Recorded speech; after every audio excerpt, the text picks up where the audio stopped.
Well, it's a great pleasure to welcome everyone back to another episode of Contemporary Philosophy Global Conversations on the Mana platform. Mana is the Saudi platform for culture and philosophy. And today, we're extraordinarily fortunate to have with us Professor Edouard Machery. Edouard is the Distinguished Professor of History and Philosophy of Science at the University of Pittsburgh. He directs the Center for Philosophy of Science at Pitt, very famous and important institution. Edouard is one of our leading contemporary philosophers. He is the author of many, many articles and chapters, some of which are extremely important, have helped found large areas of the contemporary research program for philosophy. Most notably, Edouard is one of the founding parents of experimental philosophy, and I hope he'll tell us a little bit about that. But his work concerns primarily questions in philosophy of psychology, general philosophy of science. He works on statistics, foundations of statistical reasoning, all kinds of extraordinary topics. He has two very important books. One, earlier on in his career, was directly in philosophy of psychology. It's called Doing Without Concepts. And he's probably sick of talking about that at this point. But more recently, he has a book called Philosophy Within Its Proper Bounds, where he tries to discipline our discipline a little bit, make us behave ourselves and stay within our proper bounds, given the lessons of experimental philosophy as he understands them.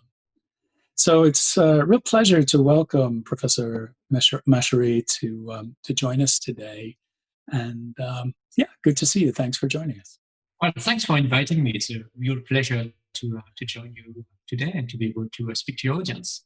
Very nice. So probably the first thing people recognize about you, Edouard, is your beautiful French accent. So how did you end up coming to America and teaching philosophy over here and having your career here? Yeah, that's right. Almost 20 years in the US, not quite 20, but almost, and still speaking with a very noticeable French accent. It's remarkable. So, I was trained in France, fully trained in France, my undergraduate career, my graduate career in France. And I got a traditional French education about history of philosophy and a bit of continental philosophy until my PhD, when I turned more toward philosophy of science, philosophy of cognitive science. Somehow the transition was due to an accident. I spent a year at Boston College here in the USA. I was teaching French, in fact, at Boston College. And I discovered analytic philosophy. And I just fell in love. I fell in love partly because I was somehow one of these lovers that get disappointed with the object of their love and get quite bitter. I was very much in love with philosophy as an undergraduate. I had decided to dedicate my life to philosophy, really a very serious intellectual commitment. And somehow French philosophy disappointed me. I did feel after a few years that it was not serious enough. Somehow the stakes were not high enough. People were not really to engage and debate. Can you explain that a little bit? So it's often the other way around. But it is true. But I felt it was either too much history of philosophy and an unwillingness to engage with topics of philosophy, first-order topics of philosophy. So we were not theorizing about truth. We were theorizing about what Descartes says about truth. We were not theorizing about how to get knowledge. We were learning about epistemologists, the great epistemologists over centuries. And I really felt I wanted to engage about first-order questions. Truth and knowledge and beautiful and the right.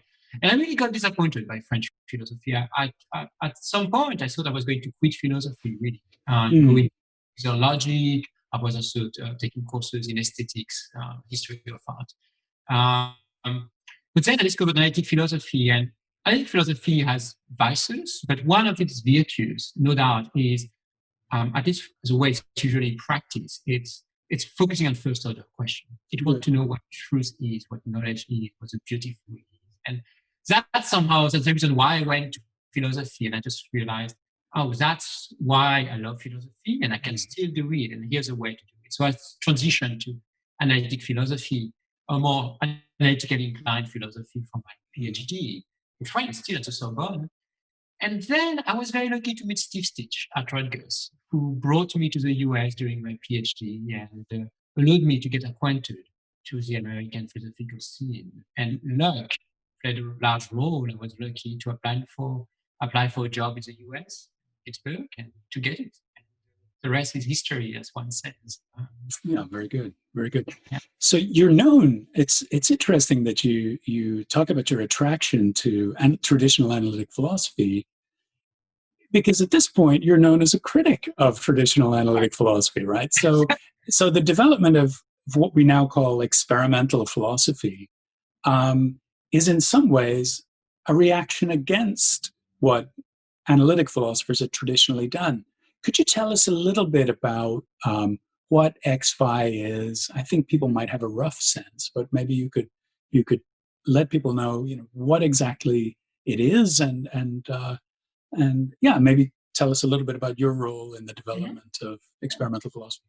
So experimental philosophy, which, as you suggested, is also called XPhi in some context, really emerged now pretty much 20 years ago as well, around the first years of the 21st century, with people like Sean Nichols or Jonathan Weinberg, Steve Stitch, my mentor, and Joshua Knob at the time, who was a Princeton graduate student at the time at Princeton. And all of us felt that in one way or other, some important questions in philosophy were really depending on empirical assumptions. And we felt two things: that philosophers were not quite realizing that their arguments were really hanging on matters of fact. And so we thought it was very important to bring that to the fore, to make sure the philosophical exchange was really very clear that some arguments was depending on some assumptions, which was just something that could be known empirically. And second, we also felt that philosophers were just, so to speak, begging the question. They were just assuming that the world was one way rather than the other. But if a question depends on a matter of fact, and if we don't know whether this fact is real or not, then the right thing to do, we thought, was to use empirical tools to ascertain what the facts are. And that's, in a sense, what led us to create this new tradition now nearly 20 years ago, where we decided to use some tools. At the beginning, they were fairly narrow tools, mostly coming from social psychology more broadly, to investigate empirical assumptions. Since then, the field has diversified somewhat, and the use of tools is broader than just the tools from social psychology. Great. So that's good. Yeah.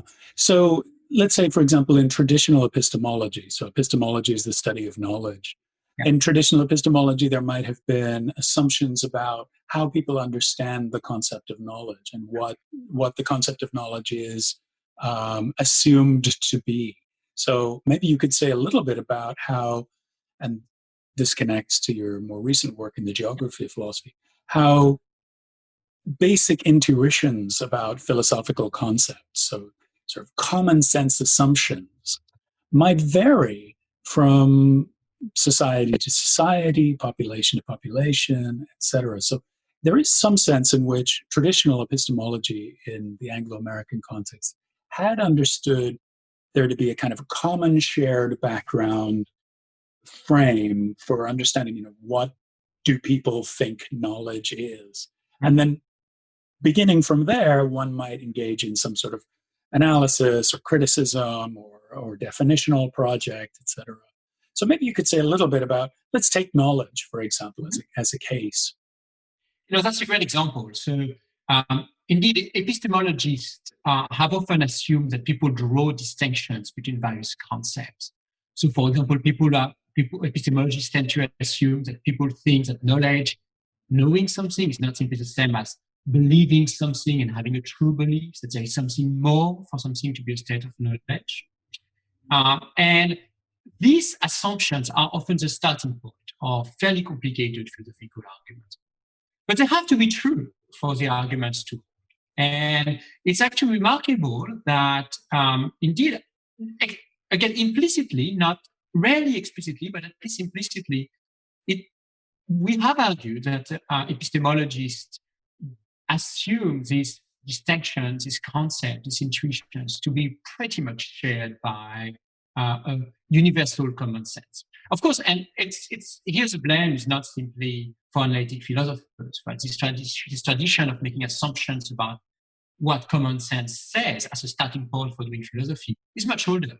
You find it indeed in Aristotle. Right. I mean, if you read Aristotle pretty much always starts by describing the doxa, the common sense. Right. And that's the starting point for doing philosophy. And experimental philosophers, in fact, have noted that, well, what is the common sense is an empirical question. Mm-hmm. And in fact, what is the common sense for Americans, or maybe Westerners, or maybe even a subsample of Americans, educated Americans, might not be a universal common sense, and there might be interesting variation to be mapped or not. But the crucial point here is that it's an empirical question, whether, for example, the distinction between knowing something and just having a true belief about that thing is a universal assumption. You found we brought it to the fore as a possible topic of discussion, and the debate is still going on. Yeah. So tell us about some of the differences that you found across geographic regions, let's say among populations in their kind of common sense assumptions or common sense starting points with respect to philosophy. Yeah, so that's so there are, as you would expect, really both universals and variation. Let me just start with the universal, because we started with knowledge, and I mentioned already the distinction between knowing something and just having a true belief about that thing. Now, at the beginning of experimental philosophy, we experimental philosophers were a little bit skeptical of the universality of that distinction. But I think what we've learned since then is that it's a very robust distinction, that pretty much every language has a word for knowledge, different from the word for belief, that it's very easy to get people, even in small-scale societies, to draw the distinction between really knowing something and just having a true belief about that thing. So that's one aspect of epistemology, of common sense epistemology, that seems to be fairly robust across cultures. Here's another one that seems to be, however, varying across culture. It's for the conceptions of free will. So Americans tend to believe, and Americans and Westerners more broadly, tend to believe that someone is free and responsible for her action if she is the source of the action, right? So it's really the idea that if the action comes from what's within you, you can be held free and as a result responsible for the action. If you did something wrong, then you, as a source of the action, are blameworthy for this action. Recently, we have published a paper in Frontiers in Psychology where we show that in all the Asian countries we've looked at, that includes many places in China, Japan, South Korea, and a few other countries in South Asia. In fact, there's much less emphasis on sourcehood as a condition for free will. And it fits with also what we know about cultural differences in psychology. People in East Asia, in general, of course, there's variation among East Asians, but in general, they highlight context as a causal contributor to action. By contrast, Westerners, and among Westerners, Americans, highlight the individual as a source of the action. So what we find here is subtle and in some ways non-subtle variation in what the conditions for free will and responsibility are. And now it does matter a lot because a lot of philosophers happen to be Americans, and they're going to bring their common sense when they theorize about responsibility or free will, their intuitive common sense, often, not always, but often as a starting point for philosophizing. Now, I'm not saying they stick to the starting point, but that's the entrance point for doing philosophy about free will or knowledge. Great. So in your recent book, philosophy within its proper bounds. You take some of these results from X5 and you try to work out the implications for the practice of philosophy, how you regard philosophy as needing to be restrained in some ways from kind of idle speculation of various kinds, or maybe flights of fancy of various kinds. Maybe you could give me a sense for the effects on philosophy, or how you think philosophy should change in light of the discoveries from X5, in light, for example, of geographic variation, etc. So maybe you could sum up your advice to philosophers from that book. Yeah, so the book is fairly radical, and not everyone would agree with the conclusions I draw. So, as Latin used to say, cave canem. Be careful about taking my advice too seriously. But the fact is, I believe that the amount of variation we found across cultures, but also the fact that common sense judgments are very malleable. You can push people one way or the other way by manipulating very trivial distinctions that should not matter, right? So these two facts, cultural variation plus malleability, suggest that we should, in a way, free philosophy from the shackles of folk intuitions.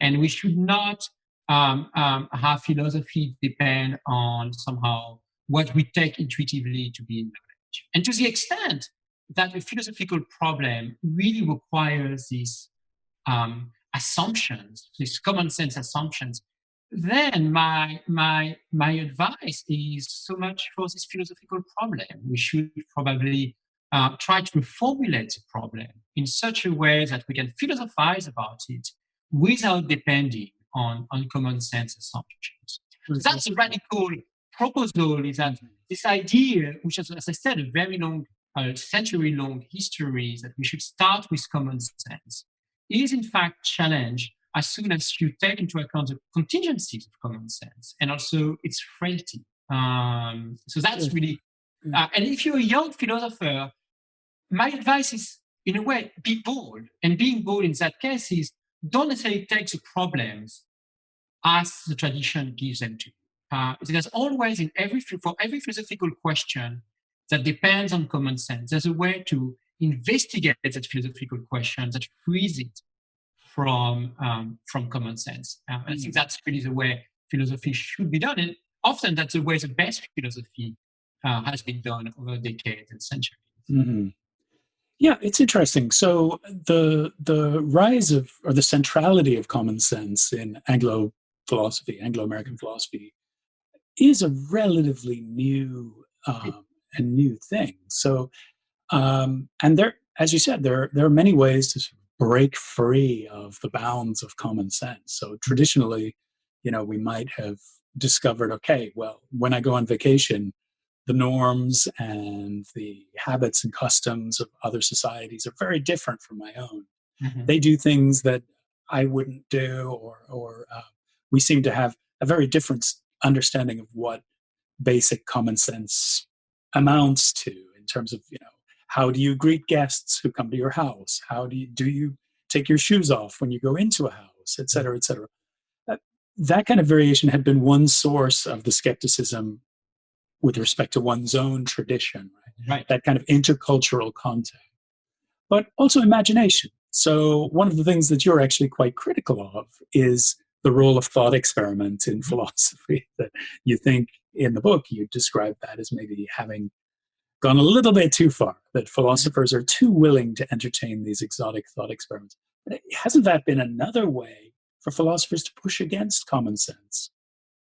So it's not just that we would look to science to provide criticisms of common sense, but the philosophical tradition, the history of philosophy, has a range of different ways to question one's own assumptions. Yes, so I think that's true. So I entirely agree with the first part of your question. Traveling has been important in the history of philosophy. After all, Montaigne and the great skepticism in the French-Italian Renaissance is mostly driven by the discovery of words, which are very different from the Western world at the time, and actually leading to skepticism about social norms, about knowledge that was dominant at the time in Europe. So Montaigne is a wonderful example of this kind of skepticism driven by the discovery of the other, so to speak, the other of the time for Europeans. Thought experiments, and indeed there are other ways to discover, to try to go beyond our common sense, whoever R is, I think the history of philosophy is interestingly another way to do that. Provided you're not looking in the past to, in a sense, to formulate your own problems, which I think is a way of doing history of philosophy that I don't think is most useful, provided you're willing to read history and older philosophers as formulating somewhat different problems than the one you are used to. And in a sense, that's often a very good way to broaden one's philosophical imagination. So I think that's totally true that there are many ways to go beyond our naive common sense. Thought experiments could be, but I do worry that in the same way as literature is bound by our common sense, thought experiments are also bound by a common sense. So I've got this view inspired by the psychology of reading that when you read a novel, you're given, of course, a very small description of the relevant facts. Mm-hmm. Right? When you read something about, Sherlock Holmes, just to give a trivial example, you have some information about this detective, but you don't have any information about the tea he's drinking. You don't have any information about the street, whether cobbled or not. You bring in your knowledge of the relevant history and time to feel that. So really, you're bringing your common sense here to build a world that is the world in which the main character, for example, Sherlock Holmes, is living. I do worry the same thing is happening with thought experiments, that our common sense is really limiting a little bit how broad we can go. Now, there are, counterexamples. I think there are cases where, in fact, thought experiments have led people to investigate possibilities. But I think it's partly because thought experiments are used in many ways. Right? One way in which I use is more as tools of discovery. And I think if you just use them as tools of discovery for trying new ideas, trying new concepts, what would follow if in that situation I were to say that the agent is not responsible, despite the fact that she seems responsible? Then I think this is perfectly fine tool for inventing concepts. Mm-hmm. But if you're using them to, in a sense, try to develop a philosophical system or confirm some of your hypotheses about what knowledge could be or what responsibility is, rather than just as a tool for developing new ideas, I worry that thought experiments, in fact, are going to be bound by common sense and, in fact, limit how much imaginative you can be when you do philosophy. Good. Yeah, it's certainly a reasonable concern. When I think about the effect that XFI has had on the practice of philosophy, in many ways, it's had some really salutary effects. And I think we're both old enough now to remember when philosophy was driven by a kind of focus on common sense and intuitions, etc. And in some ways, we're both kind of products of the reaction against that.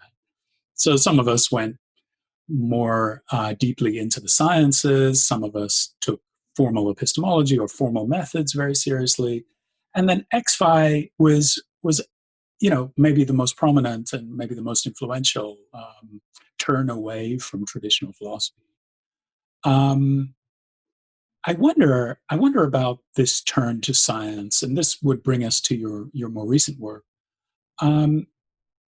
We often hear people in the West say, okay, well, when we make policy decisions, for example, we should, quote unquote, follow the science, as though we could just read off from, let's say, the latest claims of our scientific experts, what the correct policy decisions ought to be, etc. And we've seen, for example, currently that, well, there are genuine questions about not only the reliability of science, but also the relationship between decision-making and human values, or the kinds of values a particular society might hold to. And we see variation, again, geographically, across culture, and how people respond to that. And we see a kind of maybe less well-developed debate about values and what we should be caring about in the United States even than maybe would be warranted. So maybe we need a good debate in the United States with respect to the pandemic as to what our priorities really should be. What should we be aiming for with respect to the harms to the young versus the health risks to the elderly and vulnerable, et cetera. We don't really have that debate. And in some ways, and this gets to your more recent work, that's because of the kind of centrality and dominance of the natural sciences. So tell me a little bit about this, because on the one hand, you could see the reaction to traditional philosophy as putting science right at the heart of, the practice of philosophy. Whereas on the other hand, some of us want to be a little bit more, put a little bit more distance between, the results of science and the important decisions that we have to make in these extraordinary contexts. Right? So I don't know if that's less a question than rambling a bit. It's actually a very interesting observation. So experimental philosophy has maybe a scientific feel to it. Sure. Because after all, we are trying to bring some scientific methods to address some issues that are of philosophical relevance, right? Mm-hmm. And that's one might worry at times, a certain naivety about how much we can learn by means of the scientific methods. And indeed, I do confess that for a very long time, I've worshipped at the altar of science. I admire science. In many ways, science has been an incredible tool for learning about the world that surrounds us, and has had tremendous impact, often for the better, not always, but often for the better on our lives. So I plead, in a sense, guilty of having had a relation to science that was maybe too much on the trust side, one might say. My recent work actually involves moving away from this trust, this maybe blind trust in science, by realizing how fragile science is and how difficult it is to take some scientific reports and turn that into actionable policies. But independently of the policy, and there's a question of how to translate from scientific reports to policies, also independently of action, just how much trust we should give to science in the making. And I've developed a form of skepticism, thinking that the scientific process is extremely complicated, extremely messy, far from being efficient. And we should often be skeptical of most of what the scientific community happens to be producing at the frontier of science. So, we started with a bit of personal history. That's a bit of intellectual personal history where after years of turning towards science as a way to improve philosophy, I've brought my skeptical outlook away from philosophy itself towards the sciences. Yeah. And what I'm trying to do right now in the book I'm writing is try to assess when and whether we should trust science and try to provide this assessment of the quality of science in the making. Very good. Yeah. It's so interesting to me here to hear this sort of how the relationship between science and these kinds of normative questions around, for example, truth and trust and value, how that's played out in your work. And I wonder, this then in your more recent work, which we're looking forward to, this will give philosophy a kind of a critical role again in relation to the natural sciences.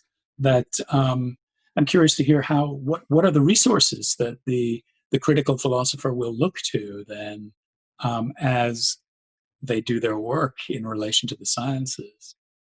No, science is not self-certifying. We can recognize that science doesn't certify its own trustworthiness. So we, in a sense, are doing that. But what are our resources when we engage in that? So the way I like to, so I think that's a really great question. The way I like to put it is that science does not come with its own interpretation. Right. Scientists produce results, they produce papers, they produce information. And we should always try to find a balance between trust and skepticism. Yeah. And I do believe that both part of the society, there's of course a trend of skepticism against science in the society, but bracketing that skepticism towards science. There's also, I believe, a lot of trust in science overall in a society, and a slight, I believe, and among philosophers, and not enough skepticism toward what the sciences produce. So we should bring more skepticism to our interaction with science. How to do that was your question.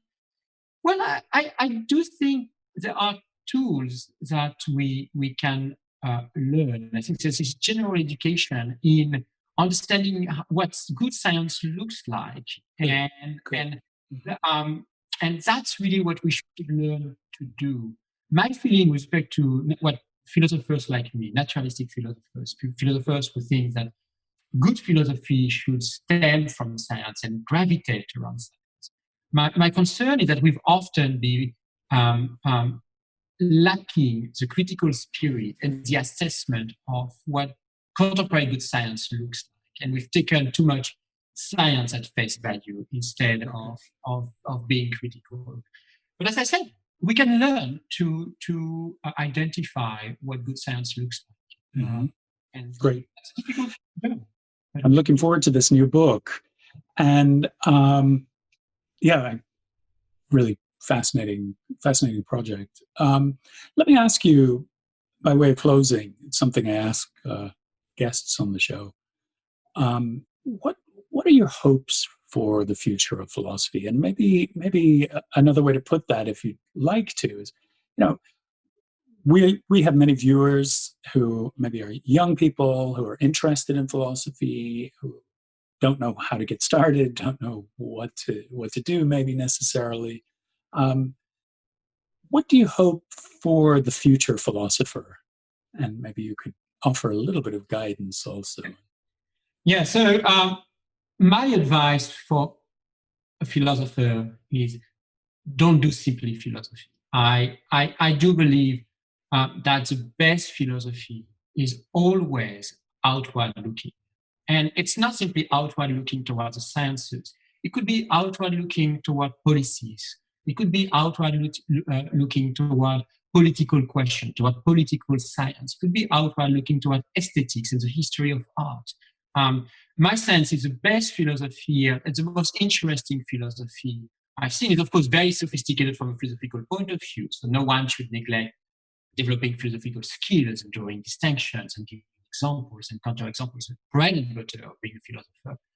But I do think that philosophies that's just inward looking get extremely dry and lack imagination, and in fact end up being a form of scholasticism that is of little interest, and in fact dies out after 5 to 10 years because people just get bored with that tradition. So my hope for philosophy is that, as I think is the case nowadays, maybe more than when you and I started doing philosophy, that philosophers are going to keep being outward oriented, either toward politics or science or mathematics or logic or the arts. And my advice to any budding philosopher, a young person who wanted to go into philosophy, would be just do many things at the same time. And if you're interested in the sciences or in logic or in math, just learn some science, learn some math, and learn some logic to a fairly advanced degree, because it's going to make you a better philosopher. That's my really nice advice. Edouard, thank you so much for joining us today, and it was a great pleasure. Good conversation. Thanks again. Thanks for your time. Thank you for having me, and this was a really lovely discussion. Bye-bye. Bye.